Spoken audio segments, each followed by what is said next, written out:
Okay, we'll begin. It's time. So hello and namaste. It's a great pleasure to be with all of you today. We are here today on the eve of Women's Day. And while International Women's Day is something that is celebrated and acknowledged across India, across the world, it's time for us to sit back, not just to celebrate, but to really deliberate. What are we doing? What is our future? How can we challenge societal norms and build a more inclusive world? What has the world been through during this COVID period? On one hand, there's so much to celebrate. Women have broken the glass ceiling, they're leading organizations, they're leading countries. And yet again, there's so much for us to worry about. The fact that we need to celebrate or have a Women's Day itself is a reason for worry, because every day should be a humanity day where everyone is equal. And who better to talk about this with us, to deliberate and understand the various dimensions of how a human being operates and how that inner knowledge and wisdom can lead to a more evolved and inclusive society. I'm super happy and very privileged to welcome with us today Mr. Deepak Chopra, Dr. Deepak Chopra. Dr. Deepak Chopra is someone who, the typical cliche of he doesn't need an introduction is so 100% true. He's a clinical doctor himself, but decided to go beyond allopathic medicine and explore, understand, research. He's a renowned expert today in the field of mind-body healing. He's an Indian American author, an alternate medicine advocate. He's a prominent figure in the New Age movement of positive health, and his books, his lectures, his videos, his research have made him a go-to person for everyone who's looking at better health for the world. So, Deepak, I just want to say welcome and thank you so much for agreeing to do this with us. All of us in the family have great regard for you. Let me also go on to say that this evening this session is really part of our initiative at Apollo Hospitals to bring about this great awareness of how much women do and how much more is their potential. What are the different ways to look at feminism, womanhood, inclusive societies, and societal norms? And I'm also very happy that another partner in today is Vicky and Flo, because Vicky and Flo came together last year in a unique initiative called the Greater 50%, which is born from my deep conviction that while in India, the statistics, because of a series of unfortunate things, women make up less than 49% of the population. But we all believe that they make up the greater 50% in terms of impact. So looking at that, we're focusing on inclusive ideologies and corporate growth and training women in boards, in impacting women in marginalized environments and entrepreneurship. And actually last year, we positively touched the lives of about 37,000 women. And this movement goes on. So the greater 50% is really a movement. And so Deepak, on behalf of both Deepak ji, we are extremely happy to have you today. You're joined by many who are now logging on to these sessions, and I'm sure we'll all be benefited by your insights and your wisdom. I know it's very early for you in America, and I truly thank you for being with us and just generating the positive energy of your presence. So may I hand it over to you first to give us your thoughts on women, on societal norms, what women have undergone during the COVID period, how working at home has really broken some of the boundaries, enabled them in the knowledge economy to do so much, and yet the pressure of work has become more because they're juggling these multiple roles. How can we, look at different aspects of the evolution of the world in this?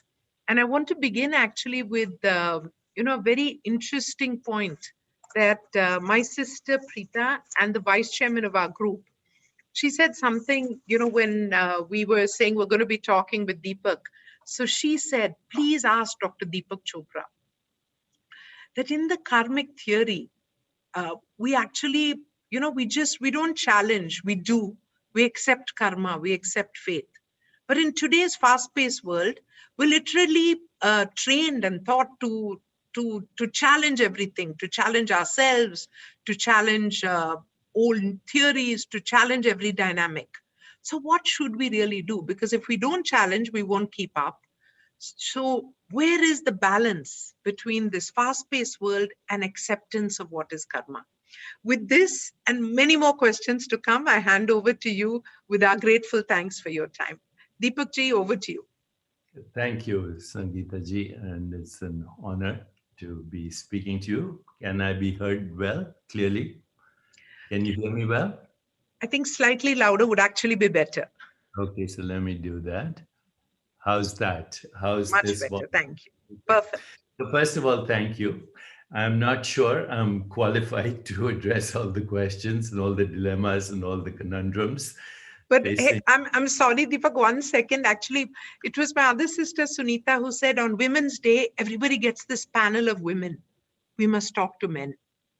And so you were our first choice. Second, of course, to our chairman, Dr. Reddy, but and our father. But so Deepak, we're really happy. Please do go ahead. I'm not going to interrupt you, but I had to tell you that Women's Day is also about talking to men and talking to the whole of society.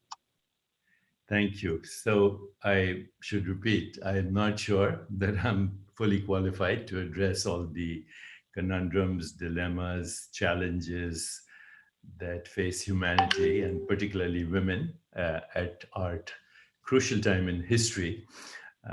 But I'll do my best. So I should start by saying that when I came to the United States shortly after graduating from All India Institute of Medical Sciences, I thought the world was going to change in a few years.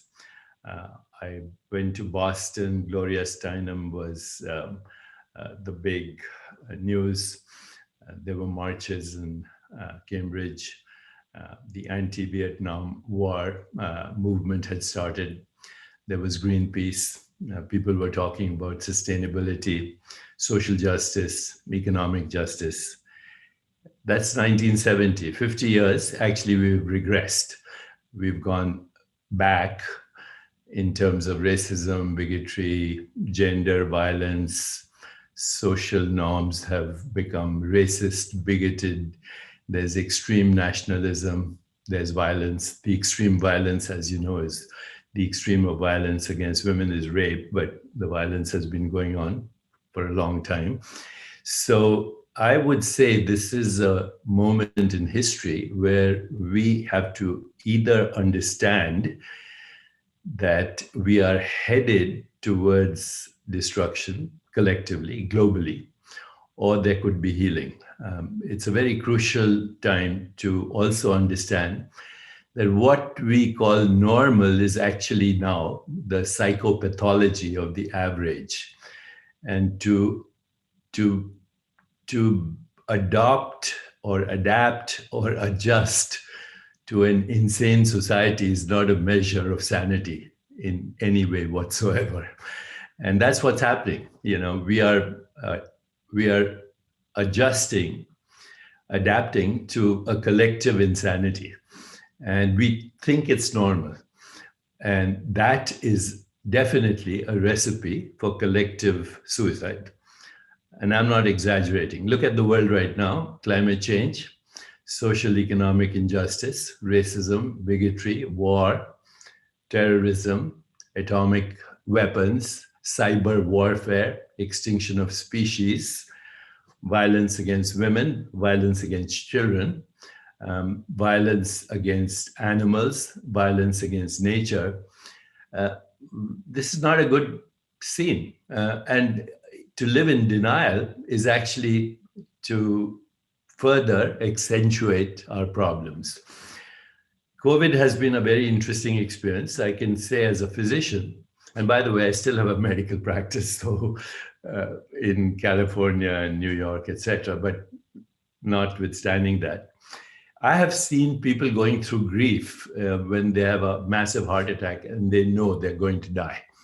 And so, the landscape of human experience last 1 year has been one of grief, actually.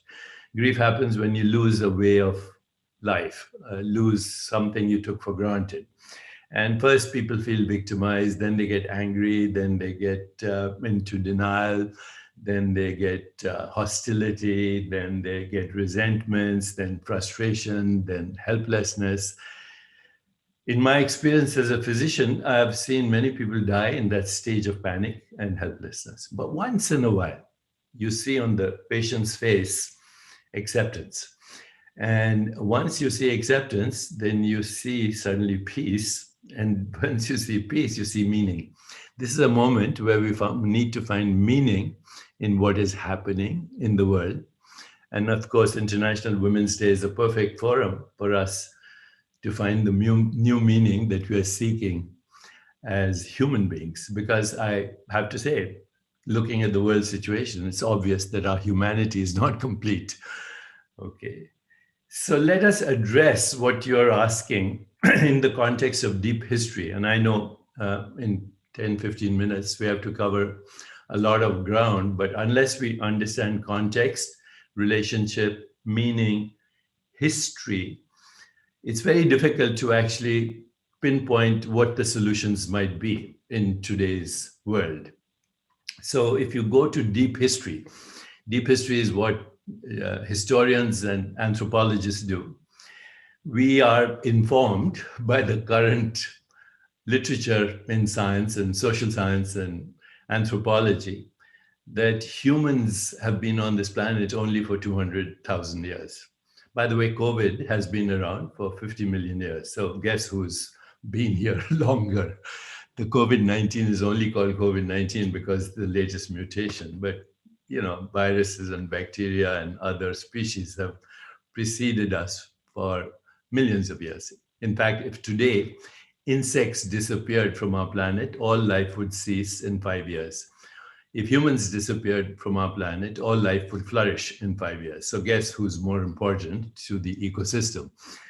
Notwithstanding that, if you go back to deep history, humans as Homo sapiens have been around for 200,000 years ago. But until about 50,000 years ago or 30,000 years ago, when what historians call the cognitive revolution occurred, there were about 8 different types of human beings. So we are Homo sapiens. We call ourselves Homo sapiens. We gave ourselves that name. It means the smart ones, but or the wise ones, which we did out of humility, of course. But we gave names to other species, Homo erectus, Homo neanderthals, etc., etc. There were 8 to 10 different types of humans. And they all had a primitive language. And the language was animal language, mating calls and danger calls, sex and food for survival. Then one species, we created a language for stories. We are the only storytellers. To be human is to have a story. This is what distinguishes us from every other species. And this is such a powerful means to change society or the world or perhaps even the universe, that Homo sapiens, because they were storytellers, they eliminated all the other humans. And Conference is being recorded. So humans eliminated all the other humans because they knew how to tell a story. The others did not. So here we start. To be human is to have a story. And today, what we're actually trying to address is how do we shift the story? How not to improve the story, but how to change the story. Change the story means creativity, a new story, a new context, a new meaning, new relationships, a new way of looking at the world. The first stories that humans told, and the predominant story today is still the same story. It's called gossip. So, what do we read? We go on social media, we watch movies, we create drama, theater. It's all gossip. Who's doing what to whom, who's sleeping with whom, who can be trusted, who can't be trusted, etc., etc. So that still is the dominant story in humanity. All you have to do is look at social media and entertainment. But the first stories that humans told were mythical stories, about gods, goddesses, asuras, devas, angels, devil, divine beings, diabolical beings. We in India are a living mythology today with Ganesh and Saraswati and Durga and Lakshmi and all these words we use, karma, dharma, all of that. We are still telling stories, mythical stories, and living those stories. There's a difference between knowing the stories and living those stories. The second stories were religion. Religion is nothing but cultural mythology. It's mythology of a certain time organized as rules and norms. It's not the religious experience, it's religion, which is cultural mythology. The third story was religious doctrine. People, scholars came around, then philosophy, and then science. Today's story is science. More or less, it's science. We depend on technology to communicate with each other. But this ability to tell a story is what distinguishes us from any other species. And this cognitive revolution occurred, as I said, 30,000 years ago. Something else happened, but that happened only 15,000 years ago. We moved from being hunter-gatherers to the age of agriculture. Up until then, in the hunter-gatherer age, it was males who dominated society, and males in general in the animal kingdom too. Because why? Because survival is dependent on predation, on killing, on conquest, on power, on strength, on initiative. And so for all these years, we were a patriarchal society till the age of agriculture, 12,000 years ago, when particularly in the Indus Valley, in the Indian subcontinent, we had the emergence of matriarchal societies. We had the emergence of Indian gods and goddesses and a matriarchal culture with the emergence of the age of agriculture. It didn't happen globally, by the way. It happened in India. It happened in some other cultures in the world, in indigenous cultures. There are many matriarchal cultures in the world. But it did not ever dominate. It did not ever dominate the world. Then something else happened 500 years ago. That's what we call the scientific revolution. And the scientific revolution, of course, created technology, which totally changed our world. Right now, we are in the science and technology age, and we still think this is the most advanced age, but maybe not, because our technologies have also given us the capacity to destroy the world. We have now 20 times the capacity to destroy the world 20 times over. So that's mechanized death that has come from a male mindset, male culture, dominance, power, predation, killing. Okay, so the saying is, if you can't F it or kill it, then move on. Okay, that's how the world moves right now. So where are we today? We are today in a place where we need to resurrect, in my opinion, the feminine archetype for global culture. Now, when you look at the feminine archetypes in the West, which are very much simpler than the wisdom traditions of the East, the wisdom traditions of the East are very complex, very profound, very intellectual, very contemplative, but there's a history of contemplative traditions in the West. And when you go to Greek mythology or when you go to Egyptian mythology, you see 7 very dominant feminine archetypes, okay? The first, I'll just use the Greek archetypes, and then I'll tell you why this is so important, in my opinion. So the Greek archetypes are first Hera, the goddess of power. Think in modern times, Indira Gandhi, whether you like her or not, Bandara Naike, whether you like her or not, think Benazir Bhutto, whether you like her or not. These are feminine archetypes of power. Catherine the Great, people, Joan of Arc. History is full of them. Second feminine archetype in the West is Aphrodite, which in India we say Kam Devi, sexuality, beauty, love, passion, sensual delight. Think Bollywood and Hollywood, and there you have it. Okay, very powerful archetypes influencing our culture globally. The third archetype that the Greeks talked about, and the Egyptians also, but in the Indians too, is Athena, the goddess of wisdom, of culture, of music, Saraswati, we call her. And she is the custodian of basically the arts, science, today even technology, dominating in the world. Silicon Valley, go see all the young women entrepreneurs. By the way, Hera archetype is also Kamala Harris today, a very interesting archetype in America who is embodying both East, West, Black, White, and the culture of the West. That's a very powerful archetype. Kamala Harris as Hera, the destroyer of ignorance. We would say Durga even, if we wanted to make a comparison. So Athena is Saraswati, Artemis is nature, Princess Diana, conservation of nature, a relationship with the ecosystem of the planet. Then we have Persephone, the alchemist, the healer, in the one who rules the undercurrents of human intellect, the subconscious mind, the collective unconscious, all the archetypes, alchemy.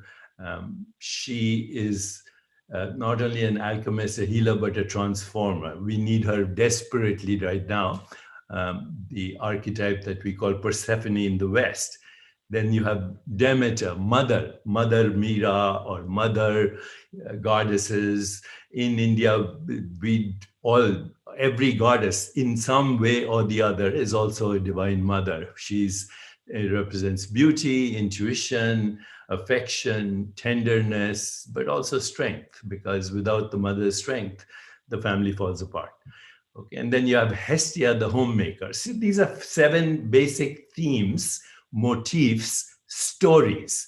So what are mythical beings? They are expanded levels of awareness that we look up to, not because they are out there, but they are projections of our expanded consciousness that seeks to and yearns to and has the longing for what we call infinite possibilities, infinite dimensions of experience. And gods and goddesses are symbolic representations of our deepest longings. We worship them in India, but we seldom invoke them. Invocation, as you know, is a whole different thing than worship. We in India, we do yagyas and havans and all of that. We're invoking that energy in our own being. And if we invoke that energy in our own being, we become capable of doing extraordinary things that humans normally don't do, because humans normally are algorithms.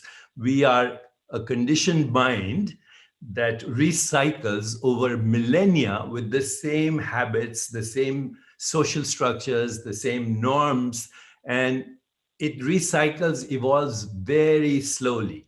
And what we're seeing right now in the year 2021 is a very slow evolution of what was brimming to me in the 70s, okay? And it was now, a new time. We are longing for a more sustainable, more just, more healthy, more joyful, more creative, more intuitive, more visionary mode of being. And now the archetypes are there, but they're here as well. And we're saying, what if we embrace them? Could we shift culture in a way that has never shifted before? So as I see these celebrations, Women's Day, what we're reminded of, and I'll finish very shortly, what I'm reminded of is what we call human constructs. So ever since we started telling stories, we came up with constructs. The first construct we came up with is money. I mean, we invented money, right? Before that, you give me a haircut, I'll fix your shoes. Okay. You give me some khichdi and I'll give you a banana. And that was how we traded. Okay. Then we said, oh, it's too inconvenient. I owe you this. Okay. And there's the dollar bill now, and there's the coin and this. And we created money. Then we created nation states. Then we created Wall Street. Then we created, everything else, latitude, longitude, Greenwich Mean Time. Why not New Delhi Mean Time, Greenwich Mean Time, colonial history? So those colonial constructs are still dominating world culture. And even the women's movement is being actually initiated by the colonial mindset. Never mind that Kamala Harris is now the vice president and the second most powerful woman in America. The colonial mindset still cannot accept that. So how do we move forward? And I love activists. I've been an activist all my life, but there are many kinds of activists. There are angry activists, there are burnt out activists, there are victim activists, there are hostile activists. And today I feel we have to go beyond that. We need a new kind of activism, and that is sacred activism, which leads to emergence. So social scientists today are talking about a phenomenon called emergence. And let me just conclude with what emergence is. Emergence happens when there's an ecosystem of human beings who have a shared vision. Number one, it doesn't matter who those human beings are. So shared vision. So what could be a shared vision for us today? A more peaceful, just, sustainable, healthier, and joyful world, but also just, socially just, economically just, gender justice, sexual justice, justice for our children, all of that. A more peaceful, just, sustainable, healthier, and joyful world encompasses everything. If we have that shared vision, all humans or some humans, a group, an ecosystem of humans with shared vision, number one, maximum diversity. Number two, this is a well-established science, maximum diversity, gender diversity, racial diversity, economic diversity, ethnic diversity, and historical diversity, educational diversity, maximum diversity. Now, number two criteria. Number three, complementing each other's strengths. You complement my strength, I can't. Like a good sports team.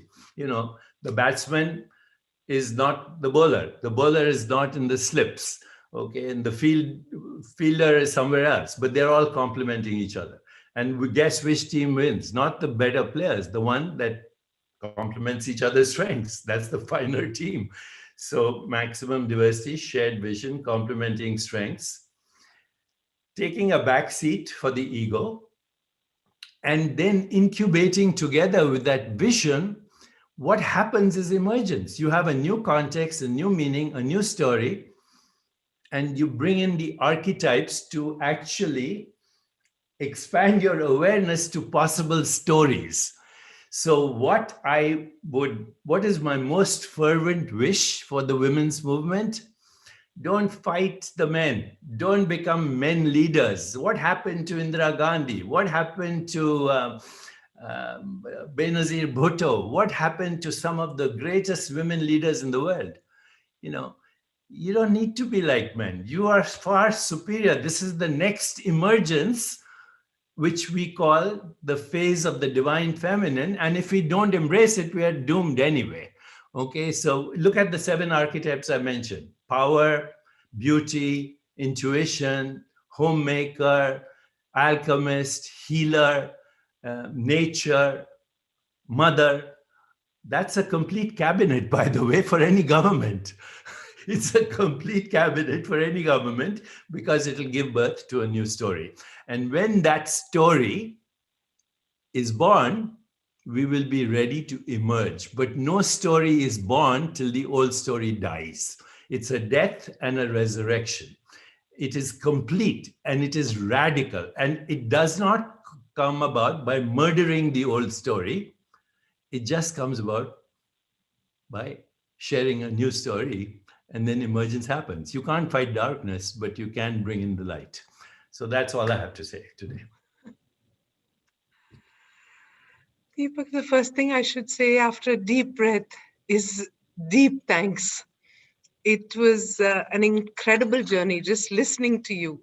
You took us through history, you reconstructed archetypes, you celebrated, and in this reconstruction of the feminine archetype, uh, the range of what you ultimately referred to as the entire cabinet, you then gave us that hope of the infinite possibilities, of expanded levels of consciousness, creating these infinite possibilities, and the shift in culture and the human construct to really say, move to, on the eve of Women's Day, you are saying move to sacred activism.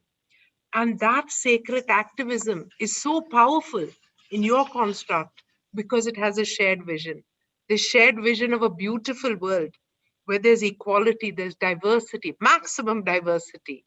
And we come together with complementary skill sets, we give a backseat to ego, we reestablish all these archetypes. And then, most importantly, the emergence of the phase of the divine. No one could have said it like you. No one could have constructed it like you. In the face of everything that you have said and shared, some of the questions we have to ask seem almost superficial. They seem like, small stages when you have already shown us the ultimate. But I will still ask because these steps are the steps towards reaching the ultimate. And if we can understand your higher level consciousness and theories and construct and apply them into our day-to-day realities so that it hastens this journey or catalyzes this journey towards the evolved society that you share, I think it'll be really powerful. I have gathered questions from many of the audience, but considering the time and the beauty of the descriptions, I will probably share just one or two. One, because we cannot wish away while fantastic things are happening, and this acknowledgement in our current construct is that men are from Mars and women are from Venus, but we saw a current day woman guide the mission to Mars on Persistence. From India. From India, it was the Indian woman. So where this ability to not need to embrace the male archetype, but to create this phase of divine and this emergence. Give us a bit more about how you see that path emerging. And in that, one big burning question. I mean, the world could eradicate polio. We found a cure for COVID. Still, realities like rape and this kind of negative things exist. How do we take away this negativity and find this beautiful coexistence in your construct of emergence of the divine? So here's very interesting. What you ask is very interesting because our technology today makes it easier for us to orchestrate emergence. I'll give you an example. During the COVID-19 epidemic, I became aware that suicide was the second most common cause of death in teenagers, particularly teen girls. I also became aware that last year, more people died of suicide in Japan than of COVID-19. Every 12 seconds, somebody in the world is killing themselves. Every 40 seconds, somebody dies of suicide right here in America. So it's a global crisis. And, it's in the backseat. We're talking about COVID and we're talking about everything else. But this is mental depression, particularly among young people, is crisis global. So what I did through our foundation, Chopra Foundation, we created a small website called neveralone.love, neveralone.love. Check it out, okay? And when we did it with an actress from Bollywood, Hollywood, whose sister had died of suicide. She was a recording artist in France. So her name was Peewee. And so we created a chatbot, which is about 15 seconds. This AI called Peewee can detect if a person is depressed or not. She can also detect whether they're at risk for suicide. And so we created a global campaign through the chatbot. The chatbot has prevented 500 attempts of suicide and has engaged in over 1 million conversations with depressed people. What is so sad about our society is people are willing to speak to a machine and more vulnerable with a machine than with the human because they don't feel judged. Okay, so here's the new paradigm for social emergence. Create an ecosystem through technology for women leaders. Men follow if they embrace the feminine archetypes, because I live my life right now through the feminine archetype, not through the male archetype. It's gone. It's obsolete. Outdated, obsolete. It should be extinct. Yes. So here's what we do with what we did with Never Alone. Okay, 3 things. Now this sounds very Indian, but doesn't matter. Okay, Seva, Simran, Satsang, or Seva, Simran, Sangha, or what the Buddhists say: take refuge in the Dharma, take refuge in the Buddha, higher consciousness, and take refuge in service. Karma yoga, whatever you want to call it, okay? It doesn't matter. These are 3 things. Service is disciplined practice for envisioning the future regularly, not just talking about it. A disciplined practice. Seva, Simran. Simran means remembering our higher consciousness. And Sangha, creating a global community. So I gave you the example of Never Alone because now we are developing a cryptocurrency, blockchain, we're getting counselors. All of that is democratizing well-being in the world, mental well-being, especially for young women and young children and teenagers at risk. We're democratizing it. You don't have to pay for mental well-being if our project succeeds. If your project of a global Sangha of women with shared vision, emergence of archetypes, complementing each other's strengths, takes refuge in a higher consciousness, takes refuge in a community that you build, not men build or government builds or special interest groups build, you build as a democratization in the world and complement strengths. Seva, Simran, Sangha is the solution globally through technology. Democratize the movement. So beautiful, Deepak. Your ability to take a mundane question like how to prevent or cure the world of rape and take us to the higher level once again. Thank you. So I'm just going to ask my very last question, which is 2-in-1 kind of. Being from Apollo Hospitals, and it has always been our pursuit of how do we help people stay healthy, get better, be healthy, physical and mental health. So it's health for yourself, your family, and now the thought process of the world. So how do you see the evolved woman? What do we start tomorrow? Simplify these steps for us, and Seva, Simran, Sangha are inspiring and need some group activity. And I will definitely look up Never Alone and add our might in whichever way we can to proliferate that. We'd love to partner with you on Never Alone. Absolutely. Anytime. And I'm going to do an offline call. It's a non-profit, it's democratizing well-being, and we would love to partner with you. I promise I'm going to get back on that one and really put it in everyone's hands. It's very powerful. So what should all of us listening to you today, and my team is telling me that there are a huge number of men and women listening. Okay. What do you see us do tomorrow? Okay, you can only give to the world what you have. If you don't have it, please don't try to give it to the world. If you're not at peace, don't talk about peace. Talk about peace and get a Nobel Prize. That's a whole different thing. Okay, I know a lot of Nobel laureates for peace and they're miserable. So don't talk about something that you cannot embody. Okay, peace can only be created by those who are peaceful. Love can only be shared by those who know what love means, on and on. Yes. So for all the people, especially women listening to me right now, I'm going to say 7 things. If you follow, you will, notwithstanding all the challenges, you will dominate world culture. But you must follow these 7 principles. And when I say them, you'll say, you know, my mother told me those same things. Okay, so number 1, make sure every night you get good sleep. Number 1.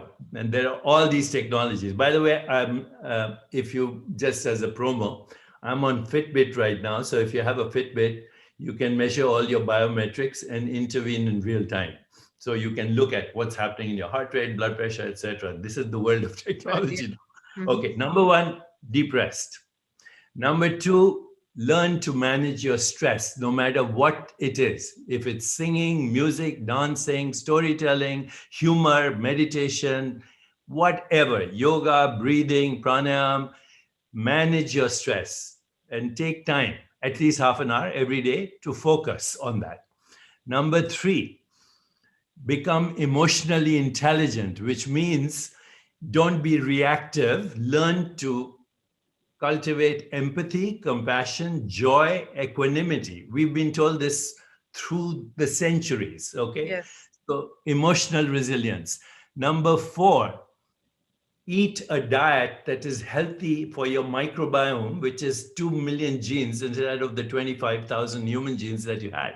So, and lastly, and most importantly, every day ask yourself, who am I? What do I want? What is my purpose? And what am I grateful for? Start with this very basic taking care of yourself, self-care. Once again, if I want to quantify them, they're not in order of importance. Sleep, stress management, emotional resiliency, health, which implies healthy relationships, nutrition, connection with nature, and create your Sangha. Thank you, Deepak. In this space of less than half an hour, you have reconstructed this beautiful world for us. Inequalities fall away, and the dream of a better world is the perfect thing to start International Women's Day. We are enriched and we are grateful. Thank you and namaste. One last thing. Sure. When we say equality and maximum diversity, let's not forget transgender, non-binary. We are in a revolution today. And this is the new emergence that includes everyone, exclude no one, including your perceived adversaries. We totally agree with you. And that abundance mindset, we can be all encompassing. So we will emerge. Thank you so much. Extremely grateful. Look forward to a continued dialogue for the well-being of all. Thank you and namaste. Thank you. Namaste. To all of you who have logged in, thank you very much. On behalf of Apollo Hospitals, Fiki and Flo, it's been a pleasure to have all of you. Let's stay in touch and let's learn from this fantastic conversation. Happy Women's Day to all of you. I'm taking the challenge of a better